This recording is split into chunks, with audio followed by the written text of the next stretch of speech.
What are the differences between psychopaths, sociopaths, and narcissists? On today's video, I wanted to talk about the similarities and differences between these disorders. But before I go any further, I just wanted to apologize for the background noise that you might be hearing. I am on a roof terrace near a racetrack, so there might be a lot of drone noise from the cars. There's also a lot of planes flying around this morning. I'm not too sure why, but I wanted to sit outside. So yes, I do apologize for that. The reason for me making this video today is because a while back I read a really interesting article where they talked about this same topic, the differences and similarities between the disorders. And I just thought to make a video to give my opinion on it. It is quite close to me as well. I was in a relationship with a narcissist, and I have done a lot of research on the topic. And I find it really interesting and fascinating at the same time as intriguing and really confusing. So yes, this is the reason why I'm making the video. This is all based in my own opinions and, as I said, my own experience. I am not a clinician, I'm not a professional, I'm not claiming to be one, and I do not offer any services, so that is also worth saying.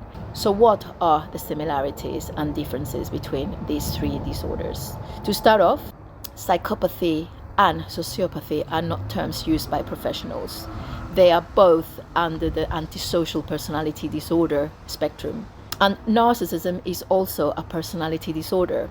These three disorders are cluster B personality disorders. So they share similar traits. They are not the same. Neither of them are the same, but they share a lot of the traits. Psychopaths and sociopaths have high narcissistic traits, but they are not narcissists. Some people do say that psychopaths and sociopaths are narcissists, but my opinion is that they are not narcissists, because although they share quite a lot of traits, a narcissist requires the validation and acceptance and respect from other people. Psychopaths and sociopaths not so much. So a psychopath is born. A sociopath and a narcissist are made. Sociopaths and narcissists potentially have a genetic predisposition to develop the disorder, but it's mostly environmental, meaning that the circumstances of their upbringing or the parents they had, maybe a lot of childhood trauma, maybe they came from conflict areas where there was a lot of violence and aggression. So with the right amount of triggers, they can develop these disorders. And narcissists are way more common than sociopaths. So they are not born, they are made. Whilst a psychopath is actually born a psychopath, there is a genetic predisposition to psychopathy, and psychopaths genetically are born with issues in the nervous system. Interestingly enough, there is a gene called the MAOA, is also known as the warrior gene, and there are really strong links to people carrying this gene linked to aggression and violence. And most psychopaths actually carry this gene, the MAOA gene, especially with the low functioning variant. There is two variants, high functioning and low functioning. And this gene is on the X chromosome, meaning that it's passed down to people through their mothers. It's possible to have two copies of this gene in the same person, and it means that it has been passed down through your mother and through your father. So interestingly enough, me and my ex, the narcissist, did an epigenetic and a DNA test. That's his field of work. So we both decided to do these tests, and he carried both copies of the MAOA gene. I carried none. And for a time, I was actually quite worried that he might actually be a psychopath, because when I started my research into personality disorders, when I wanted to understand the reasons why he was behaving the way he was, as I said at the beginning of this video, I came across an article where it was talking about the link between psychopathy and this gene. That is just further proof that it is prevalent in people, and it can lead to those behaviors genetically. So if you have the MAOAL, the low variant, you are more prone to violence and aggression. And as I mentioned, most serial killers will carry these variants. If you think about it, if you're born a psychopath, there's not a lot of chance of you developing any kind of empathy or any kind of feelings. It would be very difficult to be able to operate normally in society, because most people are wired differently to you. And if we go with the information showing in these studies, where it's clear that psychopaths' brains are different to most people's, meaning that if they have the gene variation where they cannot break serotonin, it means that their feelings and their emotions are going to be very different to you and I. They cannot feel feelings, they cannot feel emotions. And they have done PET scans on psychopaths' brains, and it also flags up that the prefrontal cortex, where it shows our emotions, and where it shows how we react to images or how we react to news of upsetting or disturbing stuff, psychopaths, that part of their brain does not light up, meaning that it's not functioning, meaning that it's dead. So there is quite little that it can be done for a person that is psychopathic in terms of trying to bring these emotions to them. They cannot feel them, they cannot experience them. They can recognize them, they can learn about them, but as a human being, they cannot feel them.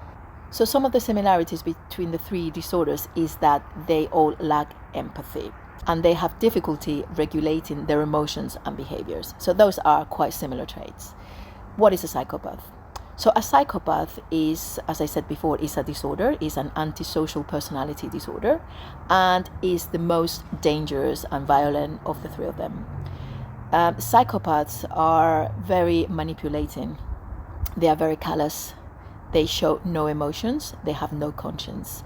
They remain calm in situations where everybody else will be highly stressed. They are, as I said, very calculating, so they will not be reactive instantly. They will probably plan things in advance, plan things for a long time. Most serial killers are psychopaths. No, all serial killers are psychopaths. And they can come across in society as functioning people. They can be highly functioning. They can hold jobs. They can have relationships. They can be very successful. In fact, all dictators are psychopaths. Leaders of very powerful corporations are psychopaths. There's a lot of psychopaths that have very high powered jobs, like lawyers. They're in law enforcement, probably in medicine too. There's a lot of psychopaths, surgeons with very high positions, probably quite psychopathic too. So they can function in society, but they are callous, they are aggressive, and they are violent. You might not notice at first. You might be in the presence of a psychopath and you might be feeling really quite cool around them. They might be really nice people to talk to. They're quite highly intelligent.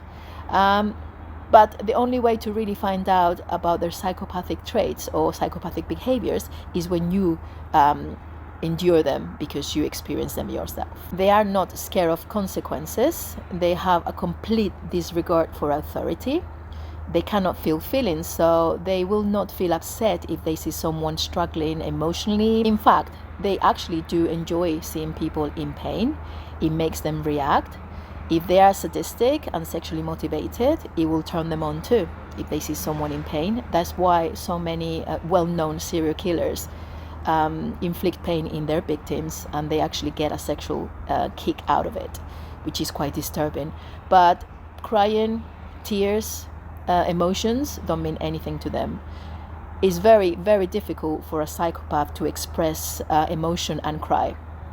That's why if you have seen any of these crime programs and they are interrogating a psychopath, they almost like poke their eyes if they want to pretend that they are crying, because tears don't normally come out of them. They don't have that reaction to it. In fact, I don't think psychopaths cry at all. And they will probably know that their behaviors are completely fucked up and out of order, but they simply don't care. There's a complete disregard for any authority. And if they are put in jail, they don't really care. I mean, psychopaths just simply don't care about anything except getting their needs met at the expense of everybody else. And yes, they can make it look like everything is amazing. They, as I mentioned, they can function in society because they are charming, they're manipulating and calculating. Now, we're going to talk about sociopaths. Sociopaths are also diagnosed under the antisocial personality disorder spectrum. But the difference with psychopaths and sociopaths is that they are not born that way. They are made because of their circumstances. They also lack empathy They also lack disregard for authority, but they can somehow, in a weird way, feel emotions. Not the way that you and I can, but they can feel emotions and they can know wrong from right. Sociopaths cannot really fit in society. They really struggle with the social part of their disorder. They are very reactive. They are very prone to tantrums. They rage. They are impulsive. So the aggression from a sociopath will be very reactive, meaning that if you upset them there and then, they will react. Whilst a psychopath will keep the fact that you have in some sort of way wronged them and will be calculating in their head a way to get back at you because of what you did then. Not in the moment, but they will form a plan and then they will execute the plan. Sociopaths really struggle with relationships. They cannot form long-term relationships like psychopaths do, because it's very obvious that their antisocial traits stop them from being able to not react to situations. And they are known for not having many friends either because of their narcissistic traits. They use people, they are deceiving, they just want to get their needs met. They are impulsive, they are very reactive, as I said. They deceive, they manipulate, they take from people that care for them. They do exploit people, especially people that care for them and are close to them. Sociopaths ignore all moral obligations. They just want to get what they want and they don't care how to go about it.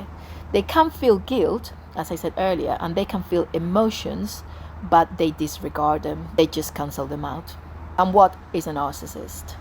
A narcissist is also a person diagnosed with a personality disorder, which is called NPD. Narcissists, as I mentioned, they are not born a narcissist, they are made a narcissist. But narcissists, as opposed to psychopaths and sociopaths, they are looking for acceptance, they are looking to be liked, they're looking for validation, they're looking to be respected, whilst psychopaths and sociopaths are not. So the characteristics of a narcissist are mostly about the grandiosity, egocentricity. They want to gain control by validating themselves. They use people, they lack empathy, they have a disregard for emotions, they are arrogant, they are vain, they are impulsive, they get bored quickly, they use people to meet their needs. But it's mostly coming from a validating aspect. They need the fuel, so they need people to make them feel good about themselves. They cannot self-regulate. They cannot connect emotionally with anyone. So they are way more narcissists than they are psychopaths or sociopaths. And people with high narcissistic traits too. It's very different to have high narcissistic traits as opposed to being a narcissist. A narcissist has a disorder. Someone with high narcissistic traits potentially doesn't. So a narcissist, although they manipulate, they lie to get what they want from people, they probably won't use violence and they probably won't be as aggressive as a psychopath or a sociopath, because after all, they need people to complete them. Without people, a narcissist is nothing. They need people to regulate them. They need people to validate them. So I think there is a big difference between these disorders, and the way they execute their plans are quite different too. A narcissist is also unable to feel emotions. They cannot register emotions. They can mimic them, but they don't completely feel them. The only emotion that they feel is guilt and shame. They are very toxic people. They will ruin you. They will ruin relationships. They will ruin themselves as well. A narcissist is equally damaging and sometimes even worse than the other two because you don't see them coming. It's worth saying that not all psychopaths and sociopaths will become killers or will become dangerous. As I said, they can integrate into society and they can flourish in society actually, especially psychopaths more than sociopaths. But they can hold very good jobs. Not so much sociopaths, as I mentioned earlier, because if you call out a sociopath at work, they will rage, they will blame you for whatever fuck up happened at work. They will not be able to take in the criticism. A narcissist at work will be your micromanager, will be the person that always needs the attention, will be a person that knows everything, will be the person that has all the answers and commands their respect. They might not have a clue, but they pretend that they do know. Psychopaths at work tend to have higher positions, so they are the authority. So how does a psychopath behave in a relationship? A psychopath can have a long-term relationship. They cannot really connect emotionally with the other person. So if you ask them about their spouse or their girlfriend or boyfriend, they probably cannot tell you a lot about them from an emotional point. But they will be able to come across as family people, as they have it all together, as they are very successful. They just cannot. They're not coming into a relationship because they need love and they want to show their emotion. It's just a practicality. They will probably want to show to society that they are the perfect family man or family woman, but they're really blank walls. There's no emotions attached to them people. It's all about the portrayal of how great they can be. A sociopath in a relationship is different. They cannot maintain long-term relationships because they're very reactive and they're very antisocial. They will lash out at their partner if they are called out for something that they didn't like being called out for. They are delusional, they lie and they cheat. And a narcissist will use another person to gain fuel from them. They want to have someone under control. They want to get fuel. That's the main aim. They are liars, they are cheaters, they manipulate, but they need people in their lives. They want people because they cannot self-regulate. That's why narcissists like having lots of partners. That's why narcissists are very promiscuous. That's why narcissists have to be in relationships or have significant others. Maybe they have a lot of affairs. A narcissist needs a relationship to function. And they find it really difficult when they are not in a relationship to regulate themselves because, as I said, they need people around them. So just to conclude this, because otherwise it's going to be very long, the main difference between psychopaths, sociopaths and narcissists is the fact that a psychopath and a sociopath don't need acceptance, don't need people to like them, don't necessarily need people to like them. And the similarities are the fact that they all share narcissistic traits and that they lack empathy. They cannot regulate their emotions and they cannot change their behaviors. It is quite a lot more complicated than just this, but I just wanted to make this video to sort of showcase, in my opinion, what those similarities and differences are. And I hope you use this video as another information resource, as another opinion on the personality disorders. But if you struggle and you're in a situation where you think you are potentially in danger because you're in this type of toxic relationships, I would advise that you either talk to someone that can help you, or you start formulating a plan B to get out of these relationships, especially if you are involved with a psychopath or a narcissistic psychopath. Obviously, all of them are toxic, but you know the degree of toxicity depending on the person that you're involved with.